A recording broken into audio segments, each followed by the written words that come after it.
I know it's only 7 games. It's the best start this team's actually doing in 14 years. That's pretty cool. I had no idea. I don't look at those things. I don't think many coaches do. I just like that we looked like a real hockey team this week. I didn't like a lot of what we were in the first 2 weeks. I thought we did some decent offensive things, but we were sloppy and casual with the puck. I thought this week we looked like a hockey team, and we played the right way for the majority of the 9 periods. We managed the puck better. We played harder, played more intelligent, and defended much harder. In some ways, you won each of those 3 games maybe a little differently from the others. So is it nice not just to win it, but to show you can do it in the next situations?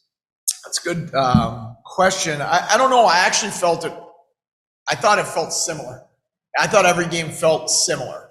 I get the question, like we came back against Charlotte, we kind of ran away a little bit with Laval, and then obviously won a tight one in Utica. So there's different elements to them, and those are good things to go through.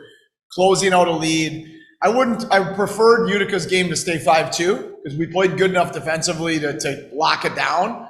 But I did like that the last 12, 13 minutes in a 5-4 game, we played pretty mature and didn't give up that much. I think we held them to 7 or 8 shots on goal in the third period, which is good when the team's pushing against you.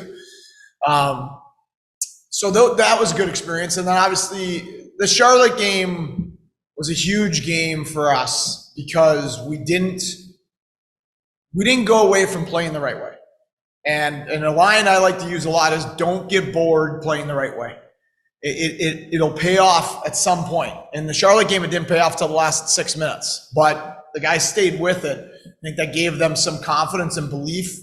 And then I thought we doubled down on that on the weekend with playing that way. I thought the weekend games especially, we saw a lot of speed, and it looked like the team was taking advantage of many transitions and breaking out the forward team and pressure up the middle. Do you see the same way? How much speed played a role in the defense? Yeah, we played faster. But when I talk about playing fast, it's usually puck decisions more than actual speed of our feet. We have a fast team. So, Rosane, Kulik, Savoy, Weisbach, Richards, Byro, Rusek, they're guys that have speed to their game.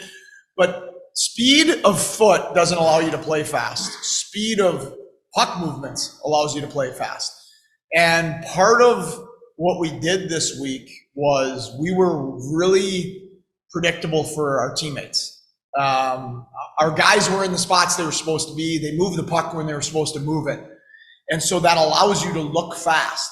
And when you're unpredictable for your teammates, everybody looks slow because nobody knows what the heck's going on. I don't know if my teammate's in the right spot, or I don't know what he's going to do with the puck, so it makes me hesitant. I thought the first 4 games we were very hesitant and unpredictable. And I thought these 3 games we were faster and more predictable. Your power play is important too. How important is special teams? Yeah, Vinny and Pacer do a great job, and the power play is humming right now. The PK isn't, but I thought there was more clarity to the penalty kill this week that Pacer laid out for the guys, and I think it's putting them on a path to future success, even though this week's numbers were just okay. And then the power plays continue to be very good. It's been good to see. We've had Prow up top, we've had Metz up top in his game, we had Clegg up top, we had Davies up top. So to have the luxury to have 4 different power play quarterback options has been good to see. So they've done a good job, and the power play's been pretty good over the 4 years. And the one thing that's been constant, there's a lot of turnover of personnel in the American League. The one thing that's been constant is Brett Murray and Michael Mersch. And Brett Murray this weekend created a lot of goals that he didn't get points for. I think last year, he had a great year for us. And off the top of my head, I think his numbers were around 50 points for the season, give or take, around there. There was another 27 goals that we scored that he created. by screening the goalie, occupying people in front of the net, things of that nature that don't show up on the score sheet, but you win hockey games because of it. And Mersch and Murray are as good as there is in this league at being net front presences. One of the guys who mentioned young player and Jeremy Davies, they lead the AHL points by doing that right now. So what have you seen in this? Well, I'll start with Dave-O because obviously he was with us all last year. We just have seen it's something that we're really proud of as a staff over my years is that we want to make all of our players better, not just our prospects. Like the prospects are important, and Buffalo needs us to develop them so they can contend for Stanley Cups and playoffs. But we want to make all of our players better, even the guys that in the mid-20s and Michael Mersch. And so that is our goal as a staff, is to make every player we have a better hockey player. And that allows them to grow their career. Maybe it gets to the NHL, maybe it just extends their life in the American League or gets them paid higher or whatever, that it gets them a great contract in Europe. But that's something we take great pride in, and Jeremy Davies is a great example of that. And his game from about the middle of last year through the start of this year is just went like this. He is defending hard and physically and with his feet, taking space away. And then he's in the rush. He's solving more problems with his mind. He used to solve all his problems with his competitiveness and his will, which I love about him. He's solving more problems with his mind now, which has opened up more offense for him. So that's been great to see. And then Clegg, we just had a small little sample size of Clegg last year. And I thought sometimes when you come down the first week or two here, like when you come back from the NHL, this is normal. Guys that are in the bubble of the lineup in the NHL, a lot of times what you're trying to do in the NHL is you're just trying to survive and you're trying to stay in the league. And you're trying to not make mistakes. It's fun to stay in the NHL, but that's a hard way to live. And when you come back and now you get to be a hockey player again and you get to have bigger minutes and we're challenging guys like Clegg and Stillman, we want them to make more plays and to break us out cleanly and attack through the neutral zone and not just live to fight another day and just be safe all the time. And so that's a transition. And I thought the first couple of weeks, Clagger was going through that transition. And I thought this week he was excellent this week for us. Yes, I thought, obviously just to change topic a little bit, the Adam Johnson situation from the other day. Have you had a chance yet to maybe address that at all with your players? There's so many connections, guys who played and against, a player like that, that there's probably somebody in your room that's, knows him or knows somebody who knows him. Yeah. First of all, it's heartbreaking. I wanted to wake up yesterday and see that it was, the rumors were false and that he survived. And, my thoughts are certainly with his friends and family and his former teammates. And, it's just heartbreaking. And, I've watched him since he played high school in Minnesota. I watched him in Hibbing, Minnesota, and I watched him through the USHL and into college. Great player, and everything I've heard, just an unbelievable teammate in person. And the first thing, I texted with Andrew Stegeheis, our equipment manager, yesterday, and then the first thing we did this morning at 8 a.m. is we purchased neck guards and neck resistant turtlenecks, undershirts, so the guys have the option if they want to wear them. And we had a number of guys, we have some of them already on hand, and we had a number of guys wearing them today.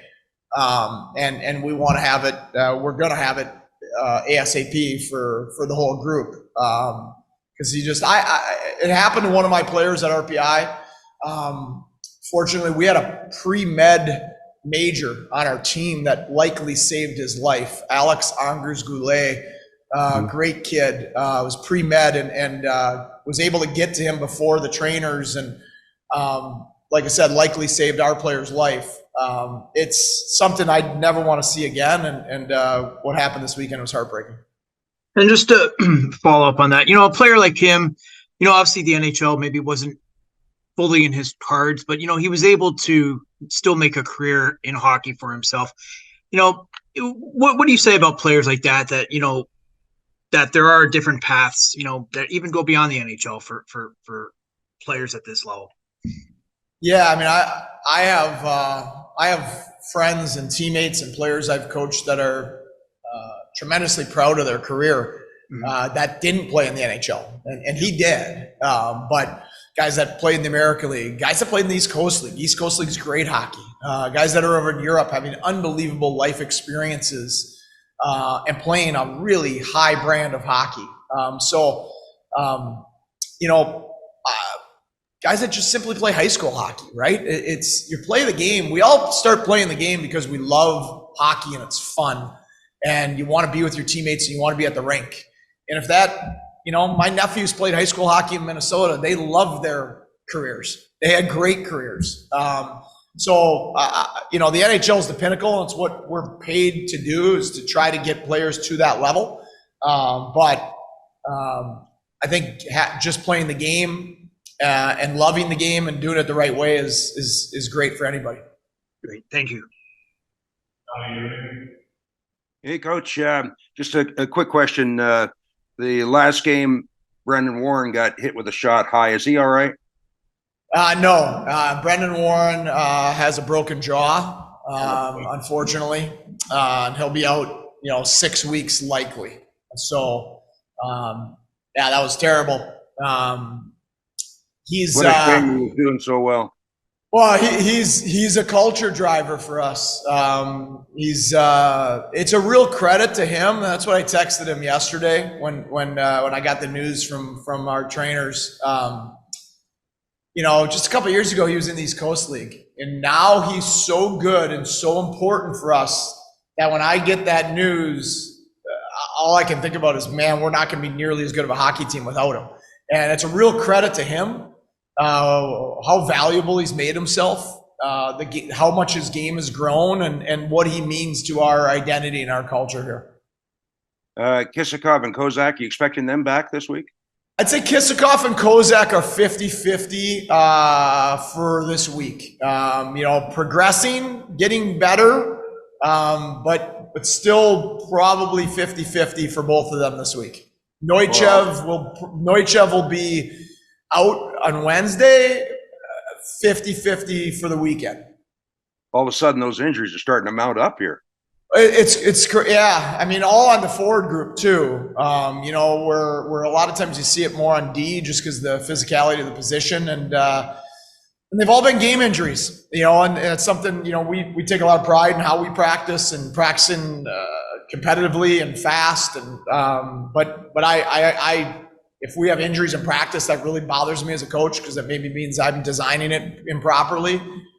So it's something we really take a close look at. And these have all been just been game injuries that it's a physical sport. It's a contact sport, and sometimes these things happen. I understand Cooley's back. You got 3 goalies. If that's the case, how are you going to manage that?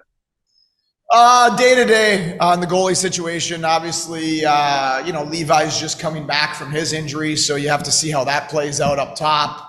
Comrie's out up top. Tokarski's coming back from his injury, but is only backed up at this point. So right now it's just day to day, and we have 3 very, very good goaltenders that are all great teammates, and we'll just take it day to day and go from there.